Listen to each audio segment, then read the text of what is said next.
success thus far this year. What were you seeing from the at-bats that just weren't going your way tonight?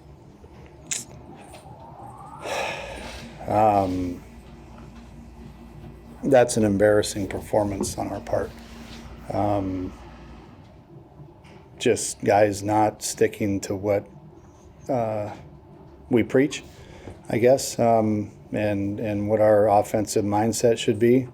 It's just not, it's not the way we're representing very poorly this program, and to me that falls on my shoulders. So we just discussed it, just now, and that's something that I got to do a better job. Coaches got to do a better job of getting these guys to trust their preparation more and be able to execute when we have an opportunity to make some pay dirt. What was that discussion with the team like in that post-game message? That's for our team to know. You mentioned the other day about being patient, taking walks isn't bad. I mean, getting 8 today. I know that's. Yeah, well, we didn't really cash in on those 8 walks very well. First inning, they literally gave us 3 runs, spotted us. Here you go. You guys can have 3. We'll throw it to the backstop and let you guys walk around the bases, give you 3 runs. And we did our best to not let them give us 3 runs with our offensive approach. We, got a 2-0 count and roll the ball over, punching Judy to first, a couple of them, and we got lucky that they threw a couple balls to the backstop to give us 3 runs.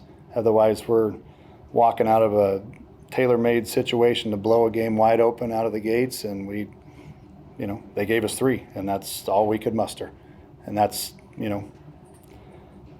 with this capability of our offense, that's embarrassing. Are there any indicators of what from tonight's performance you could have expected? I don't know, practices or anything like that, or was this sort of really something that caught you off guard? That midweek games are always tricky because of the intensity usually of the weekend series, and then having to come back and tee it up, against a midweek opponent is that's always the trap games. You got U of A coming up this weekend. I'm not saying we were overlooking, but we've tried to adjust everything we can in our practice schedule so these guys are focused for midweek games. Last year we took Mondays off. We had to take, we got to take a day off every week in today's generation. So we chose to do that last year, Monday before the midweek game, and every midweek game we came out flat. It suggested to us, why don't we practice on Monday then and take Wednesday as the off day? So that's what we've been doing, trying to keep these guys going. I know it sucks to come out after a weekend tough fought series to practice on Monday, but we felt that was better to keep these guys moving and hopefully go into Tuesday, take our off day Wednesday, practice Thursday for the weekend.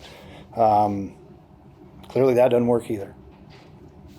So maneuvering through the lineup tonight, not to second guess your decision at all, but would you say maybe that do you think that threw guys off at all with guys like Tobias hitting lower, Compton going up? No. I mean, these guys got to understand it's a big boys game. If you're not producing, you're going to get dropped in the lineup. Compton's been swinging great up until today. He deserves to hit in that cleanup hole. He's hitting 400, and Jacob, I know he's been my 4-hole hitter for a couple years, but he's been scuffling a little bit, and he'll get it back. He'll be in there probably in the 4-hole this weekend, but from my standpoint, we can't keep throwing the same things against the wall and expecting it to work. We got to change some stuff up here a little bit, and these guys cannot get complacent, and the next step will be somebody else will get a chance to play if you're not going to get it done. So it's not, I'm not going to keep running this, I have so far, but I'm not going to keep running the same guys out there if they're not going to produce. So at some point in time, it's a big boys game. You gotta grow up. Coach, can you talk about necessarily the pitching tonight? Obviously, Wyatt, his first career collegiate start, very well outing, and then Cole and Sean necessarily having the bumps that they did. Just talk about Wyatt threw the ball great. Came out and impressed and did very well. I was happy for him. Cole, we wanted to try to get him, every situation he's come in has just been, to win or lose a game, ninth inning. And we felt it was kind of important to try to get him some lengthen out a little bit and try to work on, not that he's out there working on things, but just get him comfortable throwing some different pitches and getting a little bit more work than he has in the past, which is, one inning and then he's done. So obviously he got touched up a little bit, and that's part of the development process with him. Didn't see him giving up 3 runs, but he did, and hey, we got to learn from it and move forward. Fitzy, that was throwing the ball good there, and then it happened real quick.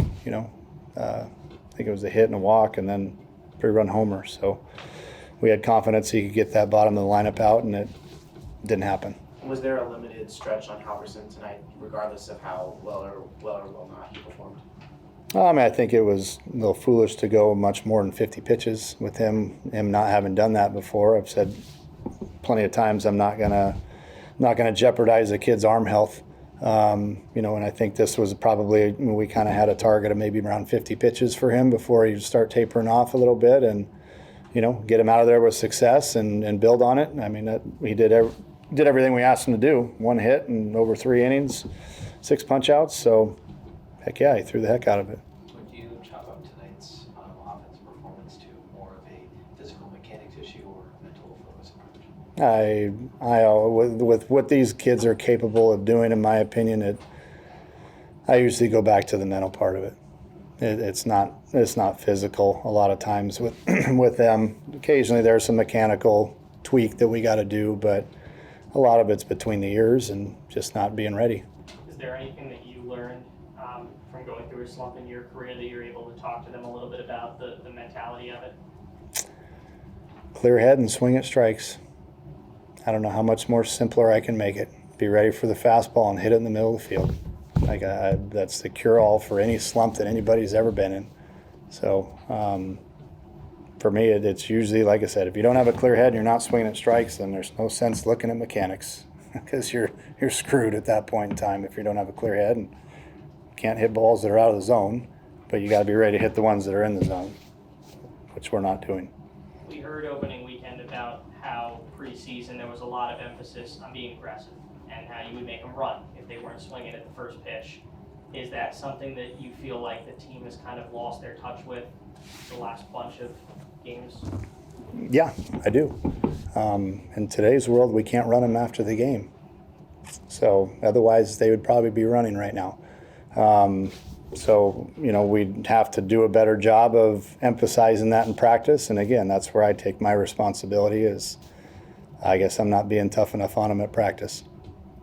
Being 2 games under 500 at this stage, how do you put that into perspective for this group? Obviously very tough non-conference that you're competitive for, but in terms of obviously the wins category at this point, probably not where you wanted it to be. No, it's not. It's not the expectations. We don't, the win-loss record, that's embarrassing. I'm not happy with that by any stretch of the imagination. I don't care who we play. I don't care if we're playing the whole schedule of top 10 teams in the country. I don't expect to be below 500. It's not what people expect around here. It's not what I expect. And if the players expect that, then they shouldn't be here. So, on the flip side of things, we got 40 games, regular season games left. It's a lot of baseball, and most of them are conference games. The meat of our season is in front of us still. So, who better than to turn this around on than the team we're playing next? With you had mentioned over the weekend that to some extent the player-to-player accountability is what is needed at this stage of the season. Who are some of those guys that, with where the team is at after a series loss and a midweek loss, that you kind of look to initiate? At this point, I don't care who it is. It just needs to be somebody. it can't always come from me. You know, I'm the head coach. Yes, I understand that. I can sit up there and talk softly. I can sit up there and scream and yell. I can sit up there and do whatever I want, but it's going to come a lot more powerful coming from a teammate at some point in time. And that's what I've been asking for a long time around here, is for teammates to start holding each other accountable for stuff. I can't see everything. Coaches cannot see everything that happens all the time.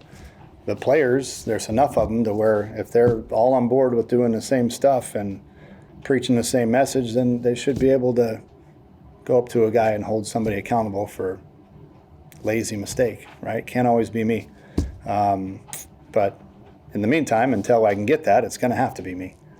So, What are some of the barriers to that, maybe that you've noticed in the dynamic between the players and why that hasn't come so naturally? There's 37 tremendous kids in there. Phenomenal kids. I kind of joked to myself, I'd probably let most of you guys go on a date with my daughter, right? You guys are great kids, love you to death. But the problem is we need a little bit more edge. You know, we need a little bit more willingness to call each other out. We need a little bit more, can't say the word, but we need a little bit more toughness, meanness, I guess, when it comes to playing competitive winning baseball. You have to have a little bit of that friction in a clubhouse for you to be any good, in my opinion. And right now we have a bunch of guys that are phenomenal kids that I think are a little bit tentative to do that with each other. And I'm trying to encourage them, it's okay. You know, it doesn't mean you don't like the guy. It means that you care about the program enough to hold someone accountable. So when we start getting that, I think the tides will turn very quickly. But if we don't, you know, as I told them, we're going to be vanilla tapioca pudding, you know, and that's not good enough for around here. You mentioned Arizona this weekend. When they came here last year, very highly emotionally charged series. In addition, now you're going on the road. What needs to happen in that Thursday practice and early Friday to get the team mentally ready to play a weekend series with your biggest rival? You know, I think the message after today's game hopefully will come up. So we'll see. Hopefully it does, because we're going to have to play better. You know, and I think that you got to start somewhere. And to me, maybe that starts with the sort of message that they heard today. Hopefully that gets them going.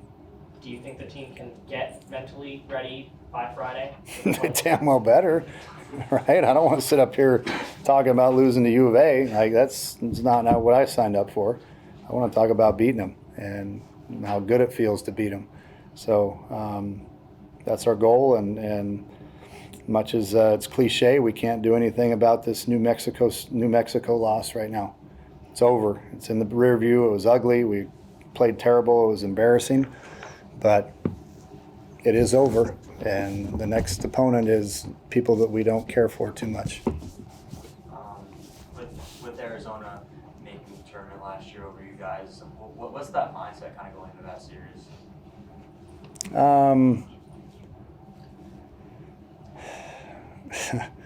I would say that hasn't been forgotten. In the preseason, we had talked about some leadership dynamics and certain players that you were looking toward for leadership, maybe some of the returners. Did you feel like throughout that process of going through fall ball and then early parts of spring that leaders did emerge, or was there sort of still that quite question marks in that area that you know are now sort of showing up in some ways? We have a lot of leaders by example.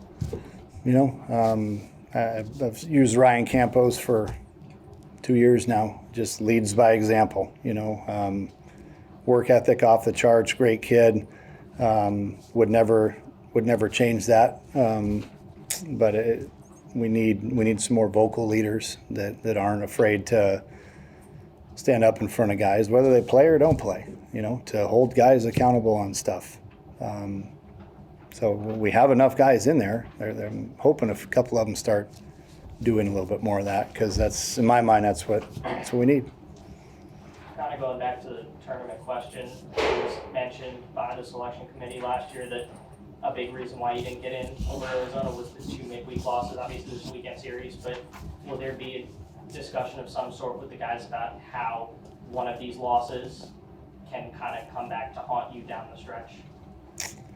No, I mean, it'll just be, you know, again, there isn't much we can, I'm sure the selection criteria will probably change this year, you know, so you never really know what you're aiming for, but you just got to win as many games as possible.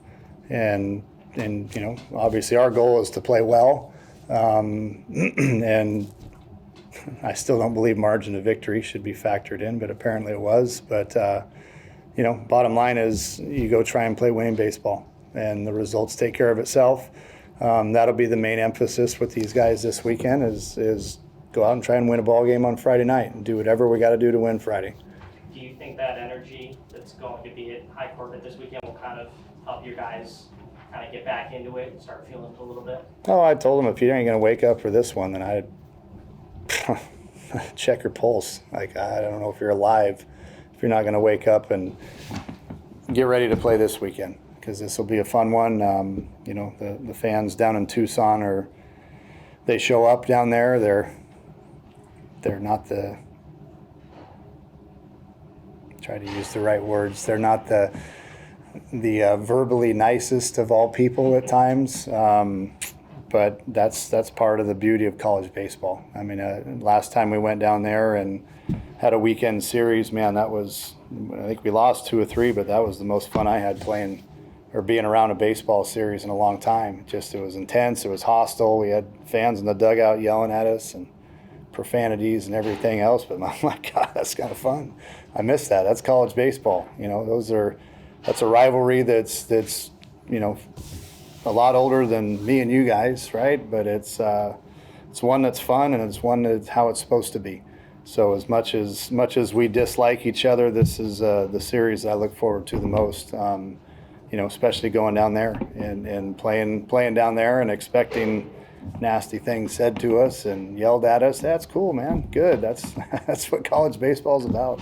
So What this team needs right now, a little bit of hostility. Maybe. I'm kind of hopeful that this could come at a better time. Let's go down and create a stronger bond, because we'll be going to a hostile environment and, you know, playing against a team that doesn't like us just as much as we don't like them. So maybe that's what we need.